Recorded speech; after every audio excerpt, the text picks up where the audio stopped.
Hello friends, आज हम आप लोगों के लिए लेकर आए हैं एक लव स्टोरी, मोहब्बत की दास्तां। ना किसी ने कभी एक दूसरे को देखा और ना ही कभी एक दूसरे से मिले। सब कुछ अच्छा चल रहा था, फिर अचानक ऐसा क्या हुआ जो सब कुछ थम सा गया। चलो जानते हैं।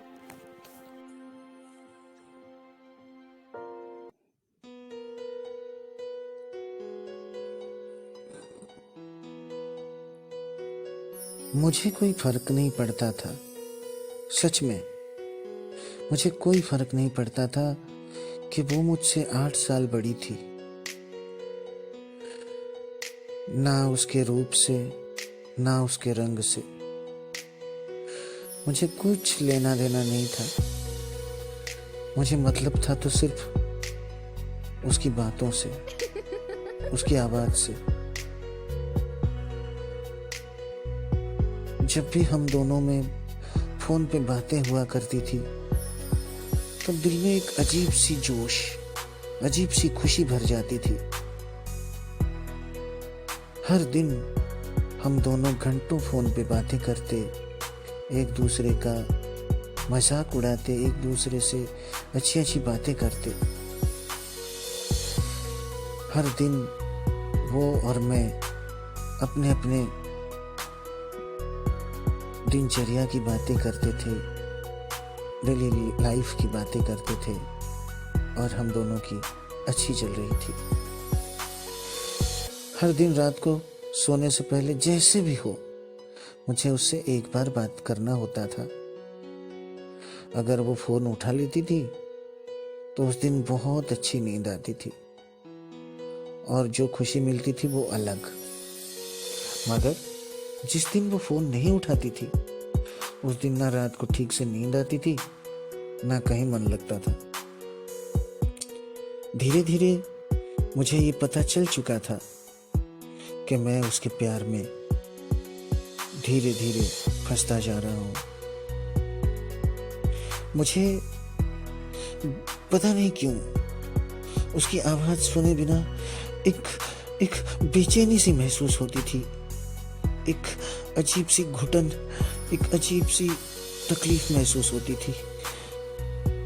एक दिन उसका मैसेज आया और उस मैसेज में लिखा था, मैं तुम्हें बहुत पसंद करती हूँ और तुम्हारे बिना मुझे अच्छा नहीं लगता। उस मैसेज को पढ़ के मैं बहुत खुश हो गया, बहुत खुश हो गया। मैंने सोचा प्रपोज करने का इससे अच्छा टाइम और कोई हो ही नहीं सकता। इसलिए कुछ दिनों के बाद मैंने भी उसे प्रपोज कर दिया। मैंने उसे कहा, मैं तुमसे बहुत प्यार करता हूँ, मैं तुम्हारे बिना जी नहीं पाऊंगा। मैं तुमसे बेपनाह मोहब्बत करता हूँ और तुम्हारे साथ अपनी पूरी जिंदगी बिताना चाहता हूँ। पता नहीं क्यों उसके बाद उसके कॉल्स आने बंद हो गए, उसके मैसेजेस आने बंद हो गए। वो मेरी मैसेजेस देखती थी मगर कोई रिप्लाई नहीं देती थी, कोई रिप्लाई नहीं देती थी। मैंने सोचा ये क्या हो रहा है, ये क्या हो रहा है मेरे साथ? वो ऐसा क्यों कर रही है मेरे साथ? उसने तो खुद ही मैसेज में ये कहा था कि वो मुझे पसंद करती है। तो अब क्या हुआ, क्या हुआ? कितने सारे कॉल किए मैंने, कॉल रिजेक्ट लिस्ट में डाल दिया गया। कितने सारे मैसेजेस किए मैंने, कोई रिप्लाई नहीं आया। थक हार के मैं डिप्रेशन में चला गया। मैं डिप्रेशन में चला गया। उसे याद कर करके मैं दिन भर रोता था, दिन भर रोता था मैं उसे याद कर करके, मगर कोई फर्क नहीं पड़ता उसको, कोई फर्क नहीं पड़ता उसको, कोई फर्क नहीं पड़ता उसको। फिर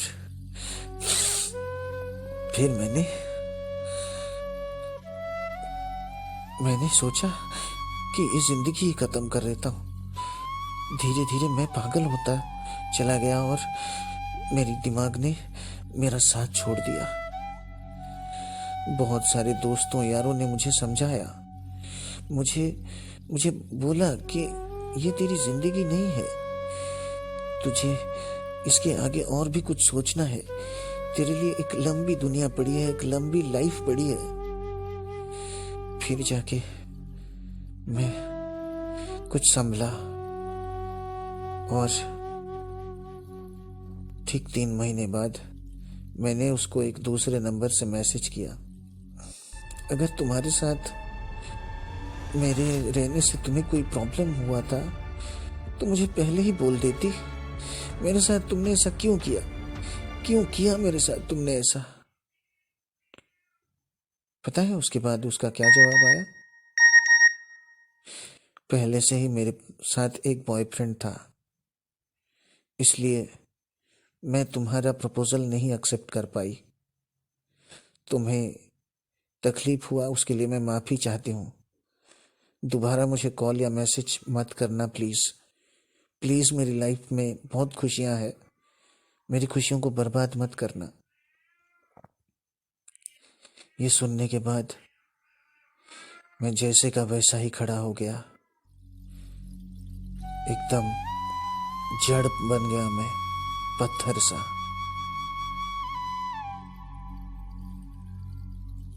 आज भी मैं उसे याद करता हूँ और फूट फूट के रोता हूँ, मगर दुनिया के लिए मैं अब भी बहुत खुश हूँ। बहुत खुश हूँ मैं दुनिया के लिए।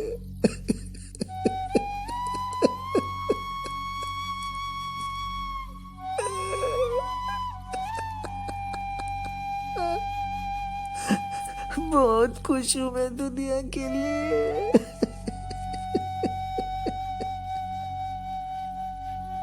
मगर मेरा दर्द कोई नहीं समझ पाया। कोई नहीं, कोई नहीं, कोई नहीं।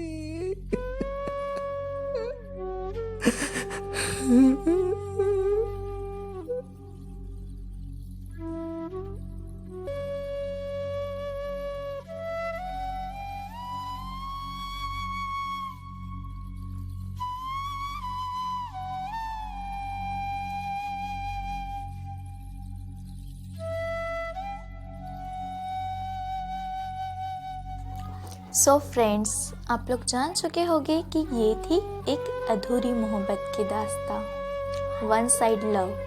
Moral of the story is don't make someone your weakness. मिलते हैं ऐसे ही नेक्स्ट स्टोरी में, तब तक के लिए बाय बाय।